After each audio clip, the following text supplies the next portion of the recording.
Olá, bom dia, boa tarde ou boa noite a todos, eu não sei quando os senhores estão vendo esse vídeo, mas esse vídeo vai tratar um pouco sobre o processo de definição de requisitos de um sistema ou de um software presente na ISO 12117-2017. Tá? Nossa equipe é composta pelo Atos Almeida, Daniel Cardoso, Graça Rivera e quem vos fala, eu, João Nogueira.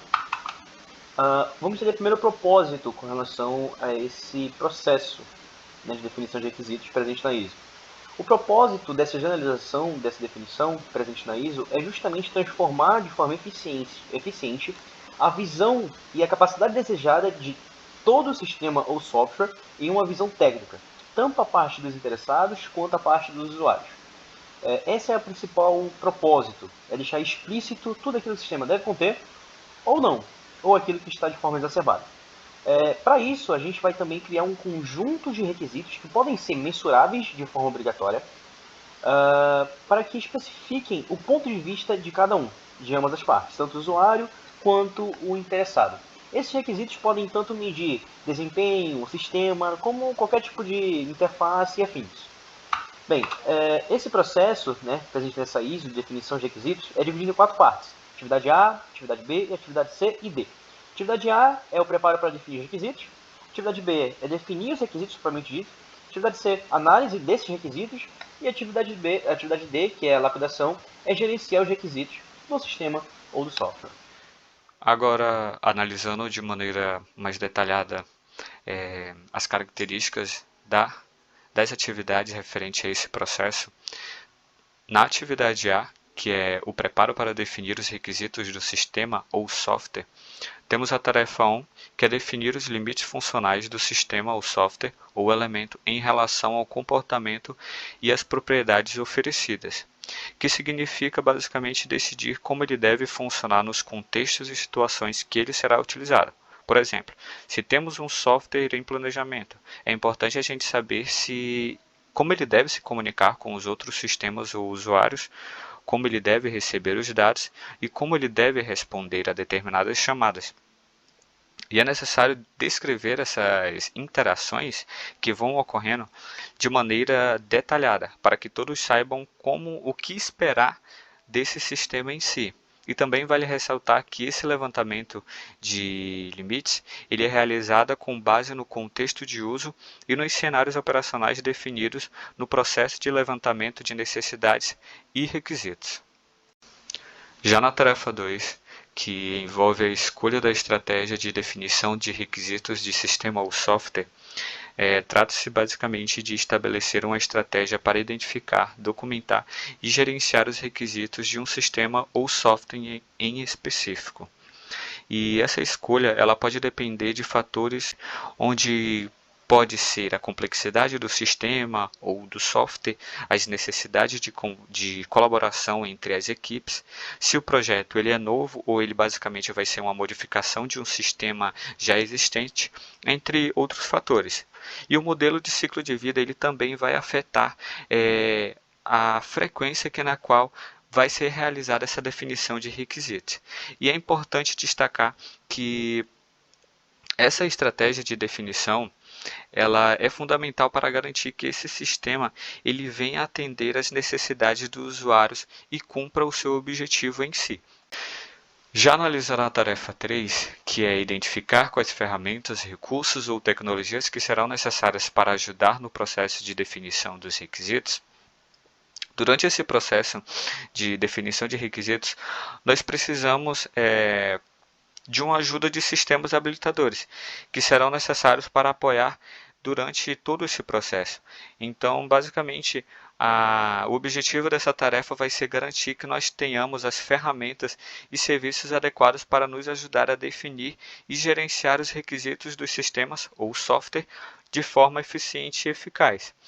Já a tarefa 4, ela é um complemento da tarefa 3, onde vai ser obter ou adquirir acesso aos sistemas ou serviços habilitadores que serão utilizados, pois é importante validar objetivamente que os sistemas habilitadores eles atendam às funções pretendidas a elas.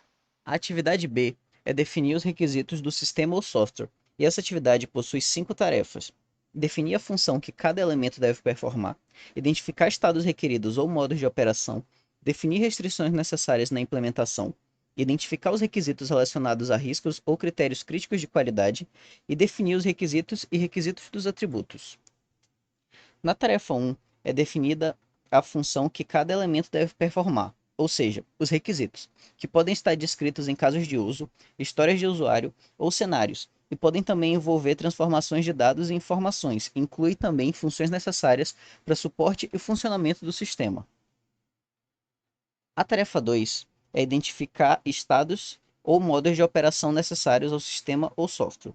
Esses estados devem ser descritos da forma mais completa possível, e suas condições de performance também incluem interações com outras funcionalidades. A tarefa 3 consiste na definição de restrições necessárias na implementação. Inclui decisões de implementação advindas dos requisitos ou limitações da arquitetura e/ou hardware em que o sistema ou software será executado. A tarefa 4 visa identificar os requisitos mais relacionados aos critérios de qualidade, como performance, desempenho, segurança do usuário, usabilidade, facilidade de manutenção e estabilidade.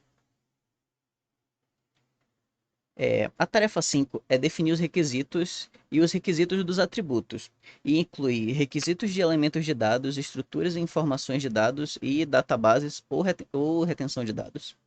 Interfaces, documentação e treino de usuários, interfaces com outros sistemas e serviços, características funcionais e não funcionais, incluindo características críticas de qualidade e metas de custo, transição de processos operacionais e dados de sistemas automatizados e manuais existentes, abordagem e cronograma de migração, instalação de software e aceitação do produto, e atributos de requisito como justificativa, prioridade e rastreabilidade para elementos de sistema de software, casos de teste e itens de informação, métodos de verificação, inclusão em linhas de base aprovadas e risco avaliado.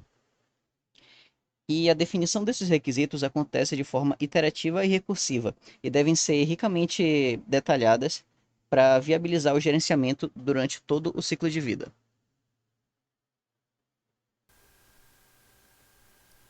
Agora, com relação à análise de requisitos do sistema, primeiro vem a tarefa de analisar o conjunto completo de requisitos de sistema. E para isso é feita uma análise da característica de cada requisito de forma individual e também a característica em conjunto desses requisitos. Algumas das características que são levadas em consideração são se são não ambíguos, consistentes, completos, rastreáveis, viáveis, limitados, etc. E, além disso, o processo de análise de sistema é usado para determinar valores apropriados para parâmetros dos requisitos de forma que ele considera os custos, o cronograma e o desempenho técnico do sistema de software.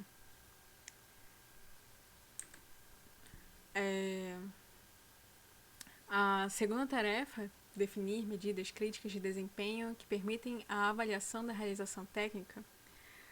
Nesse contexto, é necessário estabelecer critérios técnicos e de qualidade, assim como indicadores críticos de desempenho relacionados a cada medida de eficácia, identificado nos requisitos do elemento do sistema de software. As medidas críticas de desempenho, que são as medidas de desempenho e as medidas de desempenho técnico, são analisadas e avaliadas para garantir que os requisitos do sistema sejam atendidos e para identificar riscos relacionados a possíveis não conformidades, como o risco de custo, cronograma ou desempenho do projeto.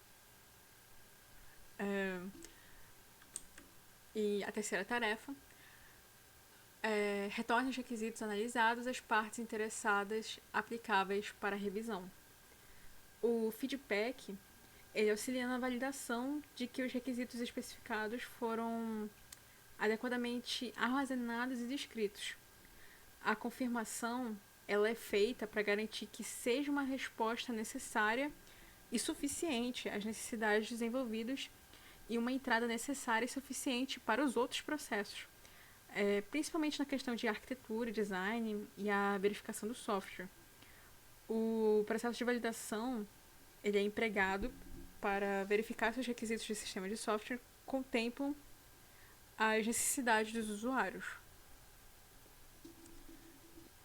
E com relação à quarta tarefa, identificar, resolver problemas, deficiências, conflitos e fraquezas dentro de um conjunto completo de requisitos, não tem como variar muito. Basicamente, inclui requisitos que não podem ser verificados, que são ambíguos, violam as características dos requisitos individuais ou são inconsistentes com outros requisitos. E a resolução de problemas com os requisitos pode ser um processo iterativo dentro de certos modelos de ciclo de vida. Bem, agora a gente vai falar um pouco mais sobre a atividade D. Essa atividade também pode ser chamada como lapidação e também é a última atividade presente no processo dessa definição de requisitos. E ela é chamada de gerenciar requisitos de software ou do sistema. Bem, ela não leva esse nome à toa, afinal de contas é o último e, como consequência, vai apenas ter o processo de gerenciamento de cada requisito. Ela é dividida em 3 partes, número 1, 2 e 3, e a gente vai comentar um pouco mais sobre elas, sobre essas 3 individualmente. Primeiro, começando com a primeira parte, que é justamente tornar explícitos os requisitos do sistema ou do software. Basicamente, esse primeiro passo é justamente para a gente deixar os requisitos explícitos para ambas as partes, sem qualquer tipo de ambiguidade, e fazer uma verificação e uma análise desses requisitos junto a cada parte individualmente ou até mesmo de forma conjunta. Na segunda parte, na segunda task, a gente tem manter a rastreabilidade dos requisitos do sistema ou do software. Bem, aqui ele nos orienta a ter um ciclo de vida e em cada ciclo de vida manter um rastreamento bidirecional dos requisitos. Por que esse rastreamento bidirecional é muito importante?